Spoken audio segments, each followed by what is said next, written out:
Good morning दोस्तों। मैं दिनेश कुमार अपने चैनल गणित एक जादू में आपका स्वागत करता हूं।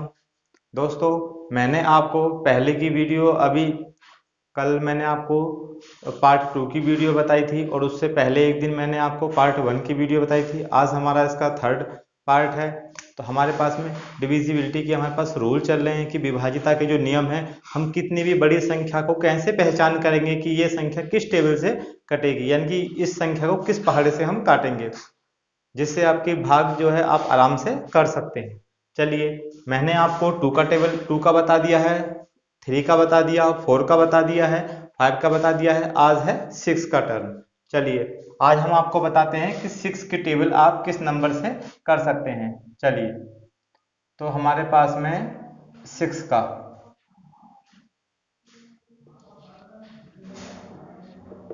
सिक्स आप किस तरह से डिवाइड करोगे सिक्स से। तो इसका रूल क्या है, सिक्स के सबसे पहले आप क्या करोगे, आप फैक्टर कर लो। सिक्स के फैक्टर क्या हो गए, टू इंटू थ्री। इसका मतलब एक टू हो गया और एक थ्री हो गया। सपोज करो आपने कोई टेबल लिखी, इसका मतलब हमारे पास टेबल हो गई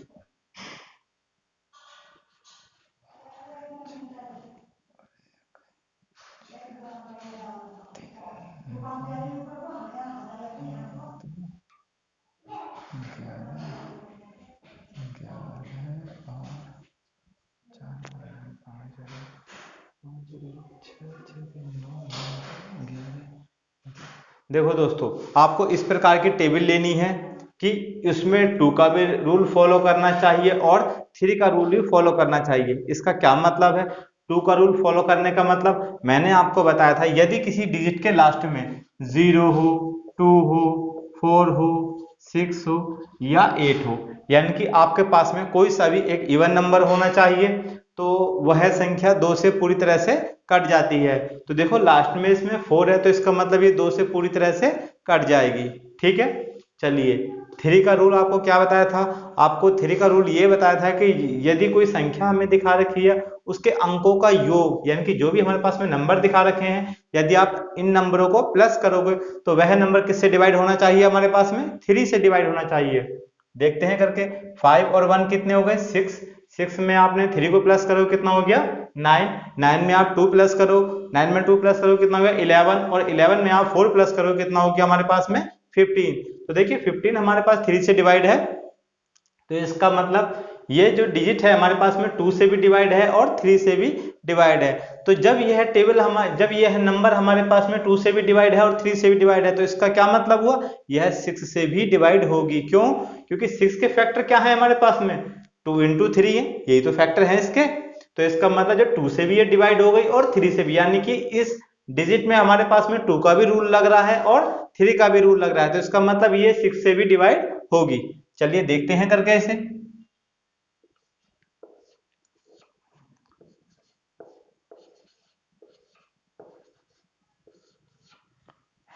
सिक्स का टेबल 51 में पढ़ोगे तो सिक्स वन जा सिक्स, सिक्स टू जा 12, सिक्स थ्री जा 18, सिक्स फोर जा 24, सिक्स फाइव जा 30, सिक्स सिक्स जा 36, सिक्स सेवन जा 42 और सिक्स एट जा 48। रिमाइंडर कितना बचेगा, इधर से लो कितना गया 11, 11 में से 8 गया कितना बचेगा 3, ऊपर से 3 हमने उतार लिया। तो सिक्स का टेबल आप 33 में पढ़ोगे, इसका मतलब सिक्स फाइव जा 30, 3 और ऊपर से आपने 2 उतार लिया। फिर चला जाएगा सिक्स फाइव जा 30, यानी कि सिक्स फाइव जा 30, कितना बचेगा 2, और आपने ऊपर से कितना उतार लिया 4। सिक्स का टेबल आप किस में पढ़ोगे 24 में, तो सिक्स फोर जा 24। आ गया दोस्तों आपको अच्छी तरह समझ में। चलिए, कोई और एग्जाम्पल के माध्यम से आपको समझाते हैं।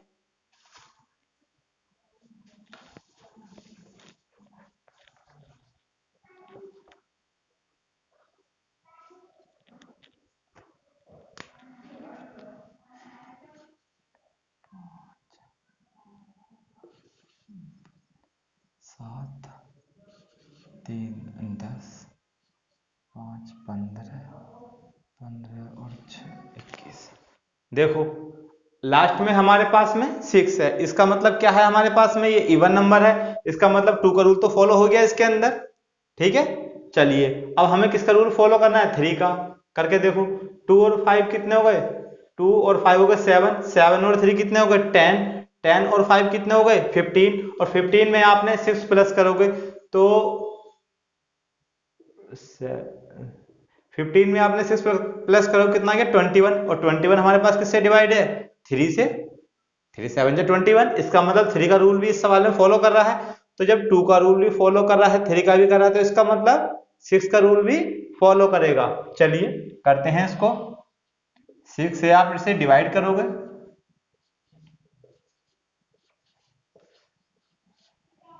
6 का टेबल इसमें पढ़ोगे तो 6 4 जा 24, 1 6 2 जा 12, 6 2 जा 12, 6 6 जा 36। ठीक है दोस्तों, चलो एक और एग्जांपल के माध्यम से आपको समझाते हैं।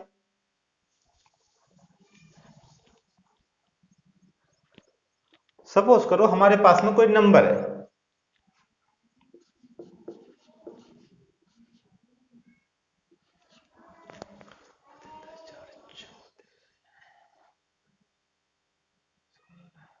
चलिए देखते हैं, लास्ट में 2 है तो इसका मतलब 2 से तो डिवाइड है ये। अब 3 का टेबल देखते हैं, क्या 3 से डिवाइड है, 7 और 3 कितने हो गए 10, 10 और 4 कितने हो गए हमारे पास में 14, 10 14 और 14 और 5 कितने हो गए हमारे पास में 19, 19 और 2 कितने हो गए 21। इसका मतलब 3 से भी, कोई और एक बार लेके देख लेते हैं, चलो इससे भी करके देख लो।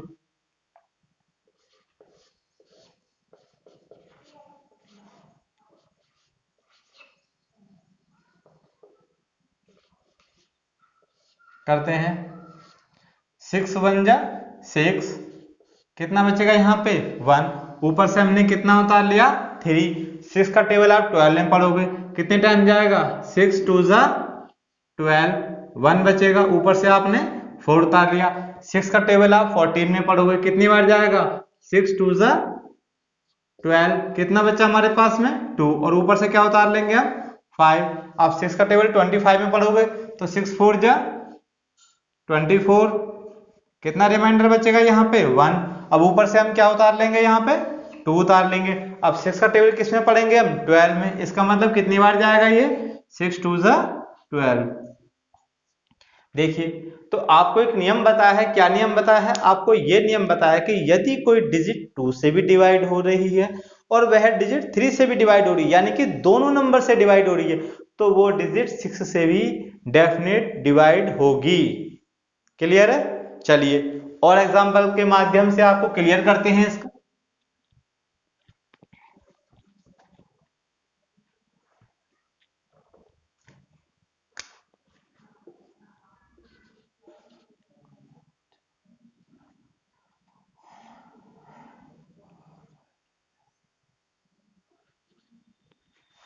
ये हमारे पास में कोई डिजिट है, तो देखो लास्ट में 2 है तो 2 से तो डिवाइड है हमारे पास में। अब देखो 3 से, देखो क्या 3 का रूल भी फॉलो कर रहा है इसमें। 5 और 1 कितने हो गए 6, और 6 और 6 कितने हो गए 12, 12 और 2 कितने हो गए हमारे पास में 12 और 2 हो गए आपके पास में 14। तो 14 तो हमारे पास में 3 से डिवाइड नहीं होता, जब 14 3 से डिवाइड नहीं है तो ये डिजिट आपके पास में इस तरह की है कि ये आपके 2 से तो डिवाइड है बट 3 से डिवाइड नहीं है। तो इसका मतलब जब ये 2 से डिवाइड है और 3 से डिवाइड नहीं है तो यह डिजिट 6 से भी डिवाइड नहीं होगी। क्लियर है, चलिए आइए देखते हैं इसे।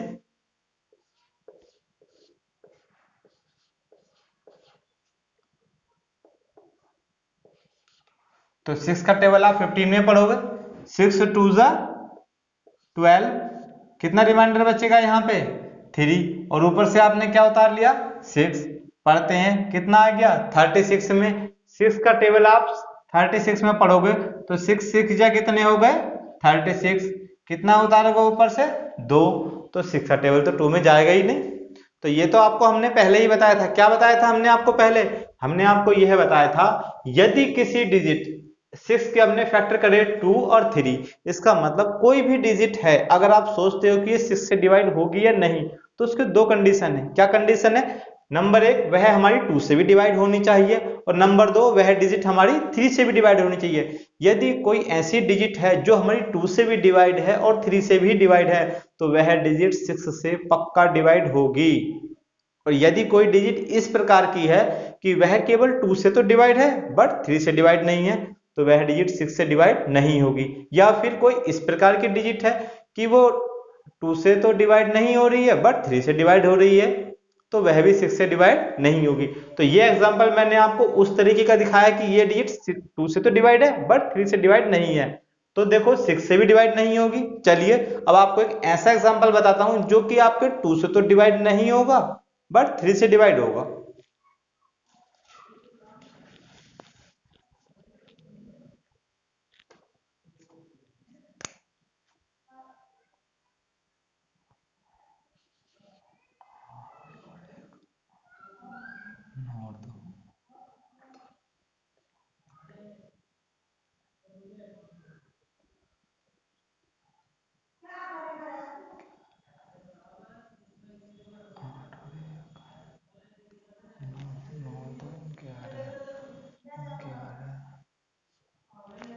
ये हमारे पास कोई डिजिट है, देखो लास्ट में हमारे पास में कौन सा नंबर आ गया? 1। जब लास्ट में हमारे पास में 1 नंबर आ गया, तो इसका मतलब ये डिजिट क्या हमारी 2 से डिवाइड होगी? नहीं होगी। क्यों नहीं होगी? आपको एक रूल बता रखा है भाई, जब किसी डिजिट के पीछे 0, 2, 4, 6, 8, यानी कि यदि ये आपके इवन नंबर आते हैं, यदि आपकी सम संख्याएं किसी संख्या के लास्ट में आती है, इकाई अंक में आती है, तभी तो वो डिजिट 2 से डिवाइड होगी। भाई इसके लास्ट में क्या 0 आया? नहीं आया। क्या 2 आया इसके लास्ट में? नहीं आया। 4 आया? 4 भी नहीं है। 6 है? 6 भी नहीं है। 8 भी नहीं है। जब इसके लास्ट में इनमें से कोई सी डिजिट नहीं है, तो फिर ये डिजिट 2 से डिवाइड क्यों होगी? इसका मतलब 2 से डिवाइड नहीं होगी। 2 से वही डिजिट डिवाइड होती है जिसके लास्ट में ये अंक आते हैं। क्लियर है? अब देखो 3 से डिवाइड है। 8 और 1 कितने हो गए? 9। 9 में आप 2 प्लस करो, 9 और 2 कितने हो गए? 11। 11 में आप 1 प्लस करो, कितना हो गया? 12। क्या 12 हमारा 3 से डिवाइड है? यस, 3 से डिवाइड है। तो इसका मतलब यह डिजिट किससे डिवाइड होगी? हमारी 3 से। तो डिवाइड हो गई हमारी। अब देखो क्या ये डिजिट 6 से भी डिवाइड होगी? करके देखते हैं।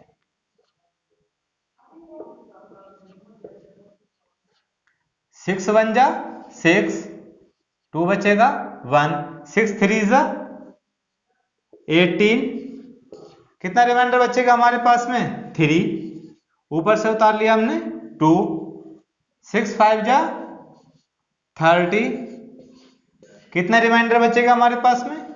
2, और ऊपर से उतार लिया 1। 6 का टेबल आप 21 में पढ़ो। 6 3 जा 18, रिमाइंडर कितना बचेगा? 3। अब तो कोई डिजिट नहीं है। तो आपसे क्या बताया था मैंने आपसे ये बताया था कि यदि कोई डिजिट है, यदि और 6 के जो हमारे पास में फैक्टर हैं 2 है और 3 है, दो ही फैक्टर हैं इसके, तो इसका मतलब जब हम सोचते हैं कि क्या ये संख्या हमारे पास में 6 से विभाजित होगी या 6 से ये डिजिट डिवाइड होगी, तो उसकी दो कंडीशन है। नंबर 1, वह डिजिट हमारी 2 से भी डिवाइड होनी चाहिए और 3 से भी। अगर वह डिजिट दोनों से डिवाइड है तभी वह डिजिट 6 से डिवाइड होगी। अगर आप सोचे कि वो केवल 2 से डिवाइड है, 3 से डिवाइड नहीं है, तब भी वो 6 से डिवाइड नहीं होगी। यदि वो 3 से डिवाइड है और 2 से डिवाइड नहीं है, तब भी वो डिजिट डिवाइड नहीं होगी। क्या नियम है? दोनों से डिजिट डिवाइड होने चाहिए, यानी कि उस डिजिट के अंदर 2 का भी रूल फॉलो होना चाहिए और 3 का रूल भी फॉलो होना चाहिए। तो दोस्तों, मैं आशा करता हूं मेरे द्वारा पढ़ा हुआ आपको वीडियो अच्छी लगती है, तो मेरे चैनल को सब्सक्राइब कीजिए, ज़्यादा से ज़्यादा लाइक कीजिए और अपने दोस्तों तक ज़्यादा से ज़्यादा शेयर कीजिए, ताकि मैं आपके लिए डेली नई से नई वीडियो अच्छी तरह से और अच्छी तरह से बनाऊं।